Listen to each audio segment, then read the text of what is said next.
Hello दोस्तों, यदि आप लोग क्लास 12th में हैं और आप लोग के लिए 2 मार्क्स का इम्पोर्टेंट क्वेश्चंस की ज़रूरत है, तो ये वीडियो आप लोग के लिए काफ़ी इम्पोर्टेंट है क्योंकि इस वीडियो में हम आप लोग को इलेक्ट्रोकेमिस्ट्री चैप्टर के जितने भी वीवीआई क्वेश्चंस है, वो सारे क्वेश्चंस को हम बताने वाले हैं। अभी तक ये क्वेश्चन जो है बिहार बोर्ड में काफ़ी बार पूछे गए हैं, इसलिए आप इन सारे क्वेश्चनों को अच्छे से अध्ययन कीजिएगा। जैसा कि आप लोग थंबनेल में देखे होंगे कि हम कौन-कौन से क्वेश्चंस को बताने वाले हैं इस वीडियो में, तो हम आपको बारी-बारी से इन सारे क्वेश्चनों को बता रहे हैं। तो देखिए, सबसे पहले हम लोग का ना क्वेश्चंस क्या था, फैराडे का प्रथम नियम क्या है।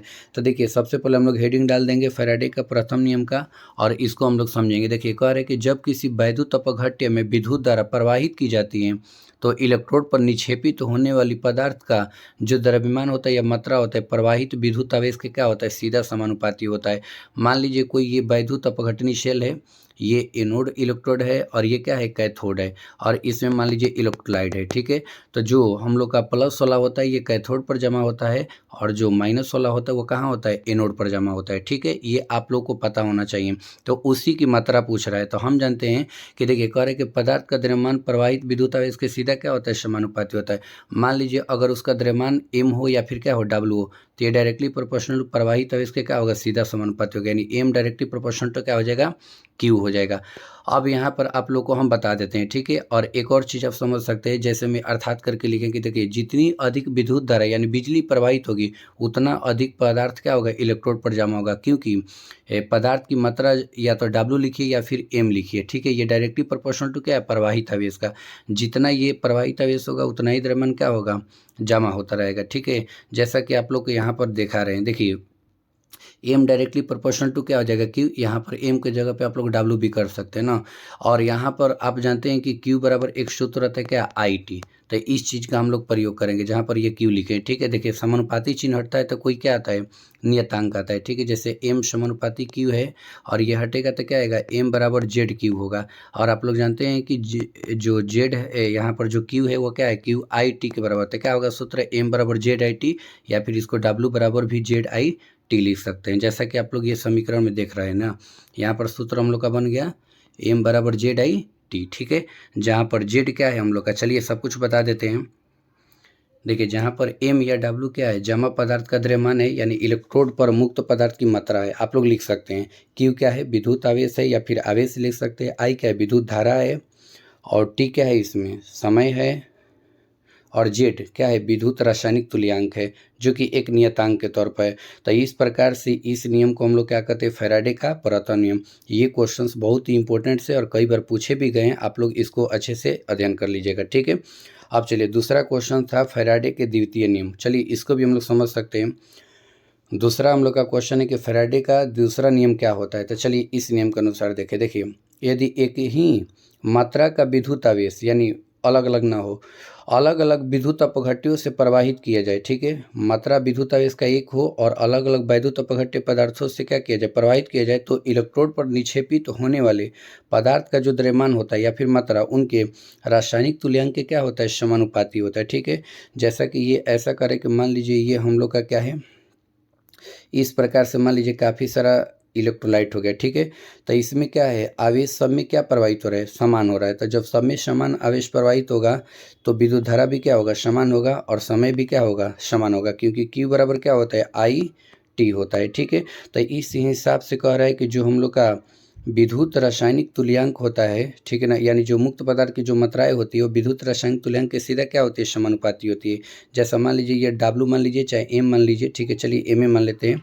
ये डायरेक्टली प्रोपोर्शनल टू क्या हो जाएगा, ई हो जाएगा, क्योंकि ई को विद्युत रासायनिक तुल्यांक कहते हैं और एम को क्या कहते हैं, द्रव्यमान कहते हैं। जैसा कि आप लोग को हम नीचे समीकरण से बता देते हैं। ठीक है, देखिए यहाँ पर ना हम ऐसे लिखें, M one directly proportional to क्या कर दिए, ई वन। मान लीजिए अगर एक और इलेक्ट्रोलाइट है तो उसको हम लिखेंगे M two, directly proportional to क्या करेंगे, ई टू करेंगे। ठीक है, अब आप ऐसे भी कर सकते हैं कि एम वन अब बाटा में अगर हम लोग ना ई वन करते हैं तो ये डायरेक्टली प्रोपोर्शनल टू क्या होगा, वन के बराबर हो जाएगा। ठीक है, और इसको हम क्या लिखेंगे, एम टू, सॉरी, इसको हम ऐसे कर देते हैं, एम टू अब बाटा में अगर हम लोग क्या करेंगे E2 करेंगे तो ये भी डायरेक्ट प्रोपोर्शनल टू क्या होगा 1 होगा। तो देखिए LHS और RHS दोनों, RHS 1 के बराबर थे, LHS भी क्या हो जाएगा बराबर हो जाएगा। तो हम इसको दूसरे स्टेप में ऐसे लिखेंगे, क्या था M1 अब बटा में क्या था E1, ठीक है। अब बराबर क्या लिखेंगे M2 बटा में E2। अब आप अपने से समझिए कि जो M2 है वो कहाँ आ जाएगा E1 की जगह पर और E1 चला जाएगा वहाँ पर, तो ये क्या बनेगा M1 बटा में बनेगा M2, ये क्या बनेगा E1 बटा में E2। तो इस प्रकार से इसी नियम को हम लोग क्या कहते हैं, फैराडे का दूसरा नियम कहते हैं, ठीक है। लेकिन आप लोग केवल इतना याद रखिएगा, या तो इसको W लिखे या फिर क्या लिखे M1 लिखे ना। तो आप लोग इसको ऐसे भी लिख सकते हैं, W डायरेक्टली प्रोपोर्शनल टू क्या लिखिएगा हम लोग का E, जो कि ये विद्युत रासायनिक तुल्यांक है, और W क्या है मुक्त पदार्थ की मात्रा, या फिर इसके जगह पे M भी प्रयोग कर सकते हैं, ठीक ना। तो यहाँ पर चलिए एक बार फिर से हम लोग पढ़ लेते हैं इसको। तो देखिए फैराडे का दूसरा नियम क्या करे कि यदि एक ही मात्रा का विद्युत आवेश अलग अलग विद्युत अपघट्यों से प्रवाहित किए जाए तो इलेक्ट्रोड पर निक्षेपित होने वाले पदार्थ का द्रव्यमान या फिर मात्रा उनकी रासायनिक तुल्यांक के क्या होती है, समानुपाती होता है, ठीक है। तो यहाँ पर आप लोग एक नोट लिख लीजिएगा कि M समानुपाती क्या E। अब उसी तरह से दो अगर हो अलग अलग कह रहा था तो दो लेते हैं, तो ये M1 हो जाएगा, ये E1 हो जाएगा, और उसी तरह से M2 E2 जैसे बनाए थे समीकरण वैसे हो जाएगा, ठीक है। तो उस प्रकार से ऐसे जो नियम बनते हैं, ऐसे जो समीकरण बनते हैं, ये क्या है फैराडे का दूसरा, ठीक है। अब जहाँ पर M1 M2 क्या है, इलेक्ट्रोड पर मुक्त पदार्थ की क्या है मात्रा है यानी द्रव्यमान है, या फिर ऐसे लिख सकते हैं जमा पदार्थ का द्रव्यमान, और E1 E2 क्या है पदार्थ का रासायनिक तुल्यांक। तो इस प्रकार से फैराडे का दूसरा नियम हम लोग का क्या है खत्म हो रहा है, ठीक है। और अगर कभी प्रयोग करना होगा कि E1 का यानी विद्युत रासायनिक तुल्यांक का सूत्र था एटॉमिक वेट बटा में क्या होता है वायलेंसी होता है, तो इसको भी प्रयोग आप लोग कर सकते हैं ना। चलिए यहाँ पर एक नोट था, इसको भी देख लीजिए। देखिए जिस पदार्थ का तुल्यांक अधिक होगा उसका जमा द्रव्यमान भी क्या होगा अधिक होगा, क्योंकि ये दोनों के दोनों एक दूसरे के क्या होते हैं समानुपाती होती है। M समानुपाती क्या होगा E, ये ज़्यादा होगा तो ये भी होगा, या फिर ये ज़्यादा होगा तो ये भी होगा ना, दोनों एक दूसरे क्या होते हैं समानुपाती होते हैं। तो इस प्रकार से हम लोग फैराडे के प्रथम नियम और दूसरे नियम को अच्छे से हम लोग समझ गए, ठीक है। अब चलिए चलते हैं तीसरे क्वेश्चन पर। तीसरा क्वेश्चन कह रहे हैं कि विद्युत रासायनिक शेल क्या है ना, इसको भी हम लोग देख लेते हैं। देखिए विद्युत रासायनिक सेल वह युक्ति हैं जिससे या फिर जिसमें रासायनिक ऊर्जा को विद्युत ऊर्जा में क्या किया जाता है परिवर्तित किया जा सकता है, यानी वैसा भी बोल सकते हैं कि वैसा सेल जिसके द्वारा रासायनिक ऊर्जा को क्या किया जाता है विद्युत ऊर्जा में परिवर्तित किया जाता है, उसे विद्युत रासायनिक सेल कहते हैं। अब देखिए नीचे कि इसमें ऑक्सीकरण या अपचयन यानी अवकरण भी कह सकते हैं, अभिक्रिया के कारण इलेक्ट्रॉन का प्रवाह होता है और विद्युत धारा उत्पन्न होती है ना। तो ध्यान रखिएगा विद्युत रासायनिक सेल में ऑक्सीकरण अवकरण के ही कारण क्या होता है इलेक्ट्रॉन प्रवाह होता है और उसके द्वारा विद्युत धारा उत्पन्न होती है ना। और यहाँ पर हम लोग का जो उदाहरण होगा इसका क्या हो जाएगा डैनियल सेल हो जाएगा, या फिर गैल्वेनिक सेल कह सकते हैं, या फिर वोल्टेइक सेल भी आप लोग कह सकते हैं, ठीक है। तो इतना आप लोग अच्छे से याद रखिएगा ना। फिर से एक बार परिभाषा इसको बोल देते हैं, आप कैसे लिखिएगा।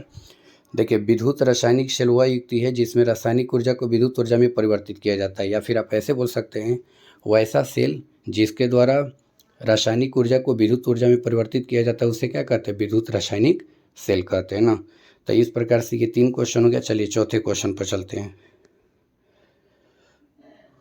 देखिए चौथा क्वेश्चन है कि वैद्युत अपघटनी शेल क्या है या फिर विद्युत अपघटनी शेल क्या है, ठीक उसके उल्टा है।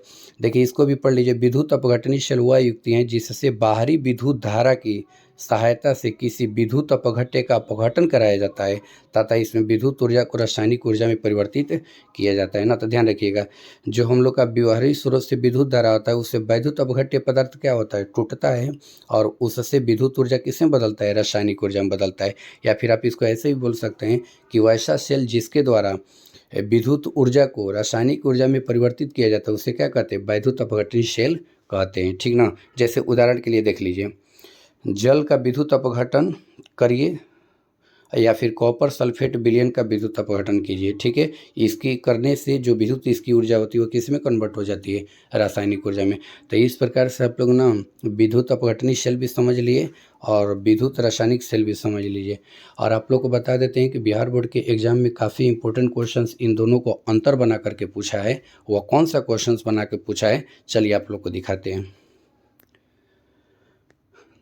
देखिए ये क्वेश्चन है कि वैद्युत अपघटनी सेल और विद्युत रासायनिक सेल में क्या अंतर है, जो कि बहुत ही इंपॉर्टेंट क्वेश्चन है। ये 2 नंबर में भी देता है और 5 नंबर में भी देता है। इन क्वेश्चन को काफ़ी अच्छे से अध्ययन कर लीजिए। देखिए तो यहाँ पर हम लिखेंगे कि वैद्युत अपठनीय शेल और विद्युत रासायनिक शेल में निम्न अंतर है। अब एक और बनाएंगे वैद्युत अपठनीय शेल और एक और बनाएंगे विद्युत रासायनिक शेल और दोनों को हम लोग लिखेंगे। तो देखिए पहला अंतर क्या है, वैद्युत अपठनीय शेल एक युक्ति है जिसमें वैद्युत ऊर्जा को रासायनिक ऊर्जा में बदला जाता है, या फिर वैसा समझिए वैद्युत अपघटनीय शेल एक युक्ति है जिससे विद्युत ऊर्जा को रासायनिक ऊर्जा में बदला जाता है, जैसे पहले वाले डिफिनेशन में पढ़ें। और विद्युत रासायनिक शेल क्या है, देखिए विद्युत रासायनिक शेल एक युक्ति है जिससे रासायनिक ऊर्जा को विद्युत ऊर्जा में बदला जाता है, जो अभी अभी हम लोग पढ़े, पहला अंतर। दूसरा देखिए विद्युत अपघटनीय शेल में एनोड पर क्या होता है, धनावेश तथा कैथोड पर ऋणावेश होता है, या फिर ऐसे बोल सकते हैं कि वैद्युत अपघटनीय शेल में एनोड धनात्मक होता है यानी धन आयन होता है और कैथोड क्या होता है, ऋण आयन होता है। उसी प्रकार से जब विद्युत रासायनिक शेल में एनोड क्या होता है, ऋणावेश होता है तथा कैथोड पर कैसा आवेश होता है, धन आवेश होता है। तो ये देख लीजिएगा ना, इसमें एनोड प्लस और इसमें एनोड माइनस और इसमें कैथोड माइनस और इसमें कैथोड क्या होगा, प्लस होगा। और तीसरा इसका अंतर है, इसमें दोनों इलेक्ट्रोड एक ही पात्र में डूबे होते हैं, ठीक है, और इसमें दोनों इलेक्ट्रोड अलग अलग पात्र में डूबे होते हैं। जैसा कि आप लोग जानते हैं कि देखिए अगर ऐसे में दोनों इलेक्ट्रोड डूबे होते हैं तो ये वैद्युत अपघटनीय शेल होता है, और ऐसे हम लोग बनाते हैं ये एक और ये एक, इसमें अलग अलग डूबा होता है तो ये क्या होता है, विद्युत रासायनिक शेल होता है। तो इस प्रकार से ये तीनों को लिख लीजिएगा, ये बहुत ही इंपॉर्टेंट क्वेश्चन है और अभी तक कई बार पूछा जा चुका है, 2 नंबर में भी और 5 नंबर में भी। चलिए इसके अगले क्वेश्चन पर चलते हैं। अगला बहुत इंपॉर्टेंट क्वेश्चन क्या है, कोलाउस का नियम, ठीक है। कोलाउस का नियम क्या है, चलिए इसको समझते हैं। देखिए कोलाउस का नियम के अनुसार अनंत पतले विलयन, ठीक है, पर किसी इलेक्ट्राइड की मोलर चालकता उसके धनायन तथा ऋणायन की मोलर चालकताओं की योग की क्या होती है, बराबर होती है। देखिए अनंत तनुता पर भी कर सकते हैं या फिर पतला विलयन भी कर सकते हैं।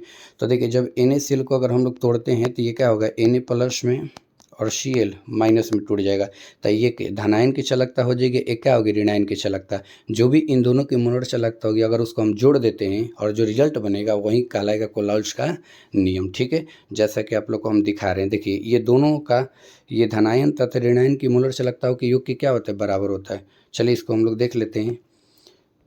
देखिए इसको हम लोग सूत्र के हिसाब से देखते हैं। इसका सूत्र होता है लेमडा एम मोलर चालकता इन्फिनाइट बराबर क्या होता है, लेमडा एम इन्फिनाइट, यानी ये प्लस धनायन का हो गया और ये क्या हो गया, ऋणायन का हो गया इन्फिनाइट पर ना, जिसको हम लोग ना अनंत तनुता पर चालकता बोलते हैं। तो यही हम लोग का क्या है, कोलाउस का नियम का सूत्र है। अब यहाँ पर देख लीजिए, इसको हम बोल देते हैं अनंत पतले विलयन पर इलेक्ट्राइड की क्या है, मोलर चालकता है, और ये प्लस वाला क्या है, धनायन की आयनिक चालकता है, और ये ऋणायन की क्या है, आयनिक चालकता है। जहाँ करके आप लोग ये दोनों को लिख सकते हैं, ठीक है। एक नोट भी है आप लोग को हम बता देते हैं उदाहरण करके। जैसे देखिए अनंत तनुता पर NaCl को अगर हम लोग तोड़ते हैं तो ये देखिए Na प्लस का चालकता और क्लोरीन माइनस आयन की चालकता दोनों का अगर हम सम कर देते हैं, जो रिजल्ट बनेगा वही क्या होगा, हम लोग का कोलाउस का नियम होगा। एक नोट था, इसको भी देख लीजिए। देखिए अनंत पतले विलयन पर प्रत्येक आयन अपनी स्वतंत्रता चालकता के अनुसार विद्युत चालकता क्या करते, प्रदान करते। जितने भी आयन बनते हैं वह स्वयं अपने चालकता को क्या करते हैं, प्रदान करते हैं। जितना होता है उतना वो क्या करते हैं, प्रदर्शित करते हैं। इस नोट को आप नहीं भी लिख सकते क्योंकि केवल कोलाउस का नियम पूछा है तो हम लोग इस चीज़ को समझ गए। तो आप लोग इसको ध्यान रखिएगा कि जो भी इलेक्ट्रोलाइट की मोलर चालकता होती है वो धनायन और ऋणायन की दोनों मोलर चालकताओं के योग के क्या होती है, बराबर होती है। तो इस प्रकार से जो बिहार बोर्ड में पूछे जाने वाले इंपॉर्टेंट क्वेश्चंस है, ये सारे के सारे क्वेश्चनों को हम लोग अच्छे से क्या किए, अध्ययन कर लिया। आप लोग इन सारे क्वेश्चनों को अच्छे से लिख लीजिएगा और याद कर लीजिएगा। ये बिहार बोर्ड के एग्ज़ाम में काफ़ी बहुत अच्छे तरह से पूछे जाने वाले हैं, ठीक है। तो चलिए आज के लिए इतना ही, मिलते हैं हम आप लोग के लिए अगले वीडियो में।